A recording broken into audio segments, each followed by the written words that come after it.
Hello friends, I am back with the second chapter of this business studies, that is principles of management.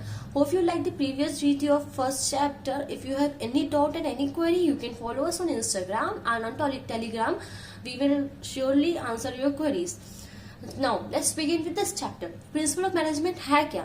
Principle of management एक general guidelines है and एक broad and general guidelines है जो कि managers को help करती है simply decisions लेने में in the fruitful way so that कि ऑर्गेनाइजेशन को प्रॉफिट हो और ऑर्गेनाइजेशन का गोल अचीव हो with efficiently and effectively.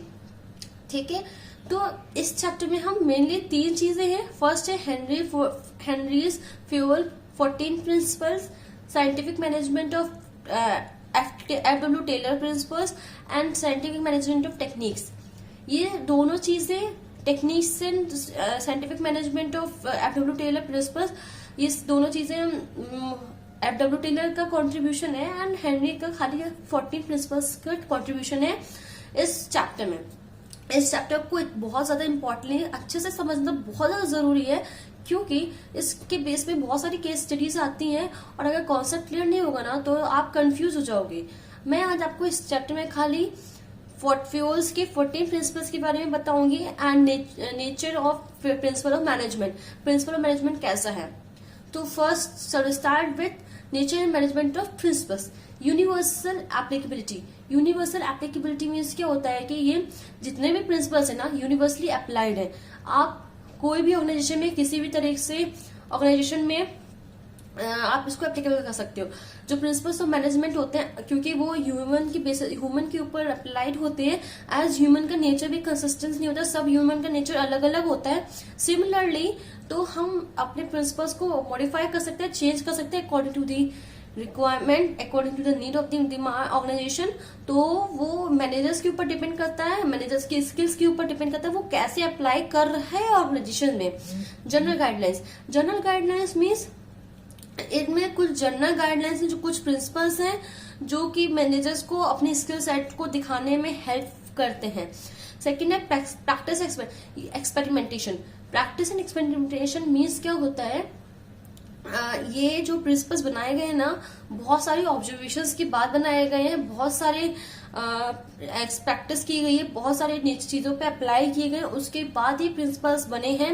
Human nature को देखते हुए बने हैं, ह्यूमन नेचर पे अप्लाई किए हैं सारे प्रिंसिपल्स को, उसके बाद ये यूनिवर्सली एप्लीकेबल हुए हैं।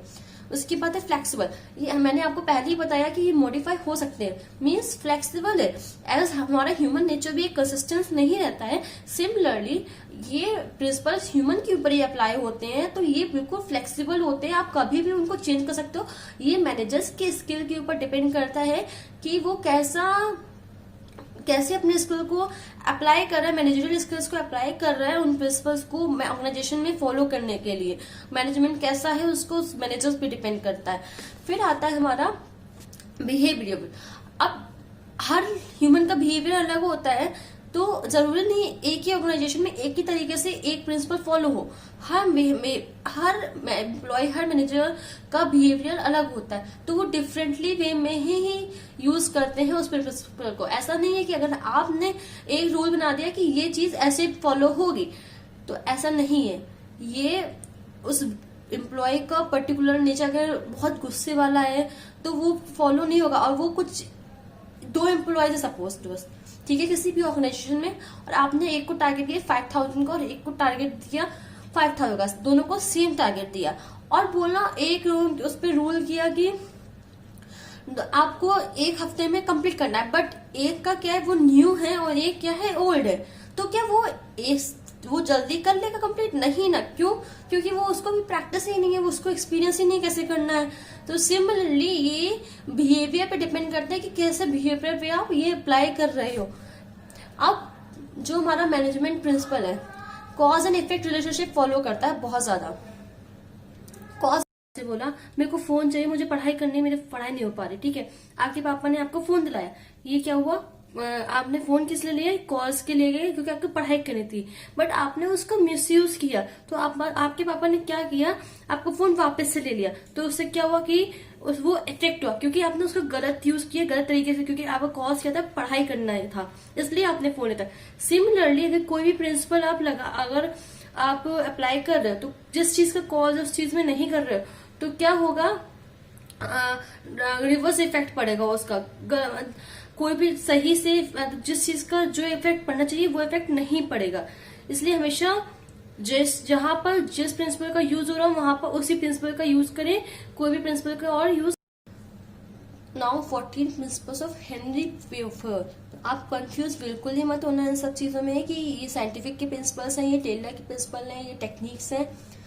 फ्यूल ने खाली प्रिंसिपल्स दिए, वो भी 14। First is division of work, second is authority responsibility, third is discipline, fourth is unity of command, fifth is unity of direction, sixth is subordinate interest to general interest, seventh is remuneration of employees, 8th is centralization and decentralization, 9th is scalar chain, 10 is order, 11 is equity, 12 is stability of personnel, 13 is your initiative and 14 is spread the corps. Okay, तो अब मैं आपको सबका individually समझाऊंगी कि है क्या division of work में क्या होता है। सपोज अगर एक ही आदमी को सारा काम करना पड़े, तो उसके अंदर क्या होगा, आप किसी ऑर्गेनाइजेशन में हो और आपको बोले कि आपको पैकिंग भी करनी है, आपको प्रोडक्शन भी करना है, आपको सेल भी करनी है, तो क्या होगा कि आप कर ही नहीं पाओगे, टारगेट टाइम पे अचीव नहीं कर पाओगे, क्योंकि आप उस चीज में स्पेशलाइज्ड ही नहीं हो। अगर यही काम डिवाइड कर दे कि एक बंदा पैकिंग करेगा, एक बंदा प्रोडक्शन करेगा, एक बंदा रॉ मटेरियल कलेक्ट करेगा, एक बंदा सेल्स करेगा, तो क्या होगा उससे, वो बार बार वही चीज करेगा, बार बार पैकिंग करेगा, वो परफेक्ट हो जाएगा, वो स्पेशलाइज्ड हो जाएगा। वो उससे क्या होगा, हम लोग टाइमली अपना गोल अचीव करेंगे विथ एफिशिएंटली एंड इफेक्टिवली। फिर हमारा होता है authority and responsibility. Authority always flows upward and responsibility always flow downward. ये हमेशा याद रखना, अथॉरिटी अपवर्ड फ्लो करती है, रिस्पॉन्सिबिलिटी डाउनवर्ड फ्लो करती है, ठीक है। सपोज मैं मैनेजर हूं और आप एम्प्लॉय हो, मैंने आपको बोला, आपको रिस्पॉन्सिबिलिटी दी कि ये काम मेरे सीनियर्स ने रिस्पॉन्सिबिलिटी दी थी कि मेरे को अपना 5000 का टारगेट कंप्लीट करना है। मैंने आपको रिस्पॉन्सिबिलिटी दी कि आपको 5000 का टारगेट कंप्लीट करना है। अगर आपने टारगेट कंप्लीट नहीं कर पाए तो आंसरफुल कौन होगा, मैं आंसर करूंगी अपने सीनियर्स को। ऐसे क्या हुआ, और मैंने आपको रिस्पॉन्सिबिलिटी के साथ साथ अथॉरिटी नहीं दी, क्योंकि अब रिस्पॉन्सिबल तो है बट आपको रॉ मटेरियल खत्म हो गया है सपोज, तो अब अथॉरिटी नहीं है कि आप रॉ मटेरियल खरीद सको बाजार से। तो इससे क्या होगा, एक तो टाइम वेस्टेज होगा। तो जितनी रिस्पॉन्सिबिलिटी है उतनी अथॉरिटी देनी चाहिए, जिससे कि एम्प्लॉयज फ्री माइंड होकर काम कर सके। Third is discipline. अगर किसी ऑर्गेनाइजेशन में डिसिप्लिन नहीं है, डिस्प्यूट्स बहुत सारे हैं, तो ऑब्वियसली कोऑर्डिनेशन नहीं होगा और बहुत फाइट होगी और ऑर्गेनाइजेशन का गोल टाइम पे कंप्लीट नहीं हो पाएगा। यूनिटी ऑफ कमांड क्या होता है, आपको वैसे अगर सपोज बीजेपी की मोदी जी है और कांग्रेस के राहुल गांधी हैं प्राइम मिनिस्टर, ठीक है, हंसी मत, मजे ले रही हूँ, एक एग्जाम्पल ही, रियलिटी नहीं हो सकता, प्राइम मिनिस्टर एक ही होता है। तो सपोज प्राइम मिनिस्टर 2 है, अब जो हमारी पब्लिक है वो किसकी बात मानेगी, ये दोनों की नहीं ना, दोनों की कैसे मान लेगी। तो अगर कोई भी रूल आएगा तो वो क्या बोलेंगे, हमें कांग्रेस वालों ने मना किया है, कोई बोलेगा हमें बीजेपी वालों ने मना किया रूल फॉलो करने का, और कॉन्फ्लिक्ट्स होंगे और डिस्प्यूट्स होंगे। सिमिलरली मेरा कहने का मतलब क्या है, एक ऑर्गेनाइजेशन में 2 बॉसेस नहीं हो सकते, एक ऑर्गेनाइजेशन में एक ही बॉस होता है, तो उसी को वो सब फॉलो करते हैं। That is unity of command. And unity of direction क्या होता है कि ये जो बॉस होता है ना, वो डायरेक्शन देता है कि उसका डायरेक्शन क्या होना चाहिए, हमेशा ऑर्गेनाइजेशन का गोल इफेक्टिवली एंड एफिशिएंटली अचीव करना है, ये बॉस का काम होता है। फिर उसके बाद हमारा क्या आता है, subordinate individual interest, organisational interest. इसमें क्या होता है कि हमें ऑर्गेनाइजेशन के गोल को देखना चाहिए। ऐसा नहीं होना चाहिए कि एम्प्लॉयज अपने इंडिविजुअल इंटरेस्ट को देख रहे हैं, अपने इंडिविजुअल बेनिफिट को सोच रहे हैं, सोच के काम कर रहे हैं। इससे क्या होगा, इफ टारगेट इफेक्टिवली एफिशिएंटली नहीं होगा और इफेक्टिवली भी नहीं होगा काम, और बहुत सारा दिक्कत होगा, ऑर्गेनाइजेशन में गोल टाइम पे अचीव नहीं होगा, तो बिजनेस को बहुत नुकसान होगा, ऑर्गेनाइजेशन लॉस में चली जाएगी। इसीलिए इंडिविजुअल को अपने इंटरेस्ट के साथ साथ ऑर्गेनाइजेशन को गोल के इंटरेस्ट को भी फर्स्टली देखना चाहिए। उसके बाद आता है रेम्यूनरेशन ऑफ एम्प्लॉयज। किसी भी हर एम्प्लॉय रेम्यूनरेशन के लिए ही काम कर रहा है, तो उसको उसके काम के अकॉर्डिंग, उसके वर्क के अकॉर्डिंगली उसको रेम्यूनरेशन मिलना चाहिए, फेयर रेम्यूनरेशन मिलना चाहिए सबको। ऐसा नहीं है इक्वली हो, लेकिन हाँ अगर जो मिल रहा है उसको उसके काम के अकॉर्डिंगली फेयर हो। Centralisation and decentralisation. हर ऑर्गेनाइजेशन में ऐसा नहीं हो खाली सेंट्रलाइजेशन है या डिसेंट्रलाइजेशन है। कोई भी ऑर्गेनाइजेशन में दोनों चीजों का उतना ही होना जरूरी है जितना ऑर्गेनाइजेशन को नीड हो। सब कुछ लेवल तक सेंट्रलाइजेशन में क्या होता है कि टॉप लेवल मैनेजर्स ही खाली डिसीजंस लेते हैं सब सारे। डिसेंट्रलाइजेशन में क्या होता है, सबके व्यूज वेलकम करते हैं और उनके व्यूज के अकॉर्डिंग डिसीजन लेते हैं। तो कुछ चीजों में सेंट्रलाइजेशन और कुछ चीजों में पार्शियली डिसेंट्रलाइजेशन एंड सेंट्रलाइजेशन होना चाहिए। Then scalar of chain. Scalar of chain क्या होता है कि एक ट्रायंगल होता है, वो फॉलो करना होता है आपको। कोई भी अगर कोई भी क्वेरी है, कोई भी कंप्लेन करनी टॉप लेवल में, तो आपको उस चेन को फॉलो करना पड़ेगा। अगर कोई इमरजेंसी है आपको, तो आप गैंग प्लान का यूज कर सकते हो। मीन्स सपोज एक आपका लेवल, आपके लेवल पे ही जो सीनियर है आपसे, आप उसको फॉलो कर सकते हो, उसको अपनी रिक्वेस्ट कन्वे कर सकते हो, जिससे कि आपको जल्दी हो जाएगा काम। तो गैंग प्लान फॉलो होता है in the case of emergency, otherwise full scalar chain is followed. फिर होता है ऑर्डर। ऑर्डर में क्या होता है कि ऑर्गेनाइजेशन को एक सपोज जो रॉ मटेरियल है और जो रॉ मटेरियल से रिलेटेड मशीन्स हैं, वो सब एक कायदे से प्लेस में। ऐसा नहीं हो कि मशीन का जो कुछ शूज वगैरह है एम्प्लॉयज के, वर्कर्स के, वो रेस्ट रूम में रखे हुए हैं, रॉ मटेरियल हमारा स्टोर रूम में रखा हुआ है, तो वर्कर्स भाग रहे, टाइम वेस्ट हो रहा है और ऑर्गेनाइजेशन का गोल टाइम पे अचीव नहीं हो पाएगा। तो उसको अचीव करने के लिए प्रॉपर ऑर्डर में सब कुछ चीजें होनी चाहिए। ऐसा भी नहीं हो कि वर्कर्स को बहुत ज्यादा मेहनत लग रही हो, बहुत ज्यादा परेशानी हो रही हो प्रोडक्शन करने में, रॉ मटेरियल आने में। तो ये सब चीजें प्रॉपरली प्लेस होनी चाहिए और उनको पता होना चाहिए, फुल्ली ट्रेन होना चाहिए कि कब किस चीज की जरूरत है, वो कहाँ मिलेगी। इसकी बात आता है इक्विटी। इक्विटी में क्या होता है, गुड सेंस ऑफ फेयरनेस होनी चाहिए और इक्वली सबको देखना चाहिए, किसको फेयरनेस मिलनी चाहिए, किसको पनिशमेंट मिलनी चाहिए, किसको तारीफ होनी चाहिए, किसको अचीवमेंट्स बोनस मिलने चाहिए, किसने काम अपना अचीव नहीं किया है। तो इक्विटी होनी चाहिए किसी भी ऑर्गेनाइजेशन में।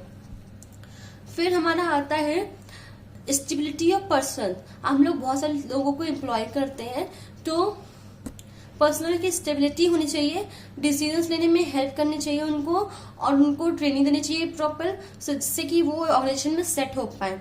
टाइम इनिशिएटिव में क्या होता है, इनिशिएटिव में हमारा क्या उसमें क्या होता है कि जो वर्कर्स होते हैं ना, उनको सेल्फ मोटिवेटेड होना चाहिए। वो फर्स्ट स्टेप खुद से ले, ना कि ऑर्गेनाइजेशन को बोलना चाहिए कि आप मोटिवेट हो। वर्कर्स को खुद से इनिशिएटिव लेना चाहिए। ऐसा उनको मैनेजर्स को ऐसे उनको डील करना चाहिए कि वो खुद से मोटिवेट हो, उनको टाइमली बोनस दे, उनको टारगेट दे कि अगर 800 तो तुम्हारा रोज का टारगेट है, अगर तुमने 1000 कंप्लीट किया तो तुम्हें 200 का एक्स्ट्रा बोनस मिलेगा। तो ये सब चीजें इनिशिएटिव में हेल्प करती है कि वो खुद से काम करने को, ऑर्गेनाइजेशन गोल को टाइमली अचीव करने को, जल्दी अचीव करने को, विद मिनिमम वेस्टेज और मिनिमम कॉस्ट के साथ अचीव करने में हेल्प करे। फिर हमारा होता है लास्ट में स्टेप दी कॉस्ट।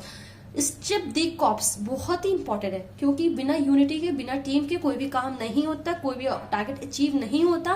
तो स्टेप दी कॉप्स का होना बहुत जरूरी है किसी भी ऑर्गेनाइजेशन में।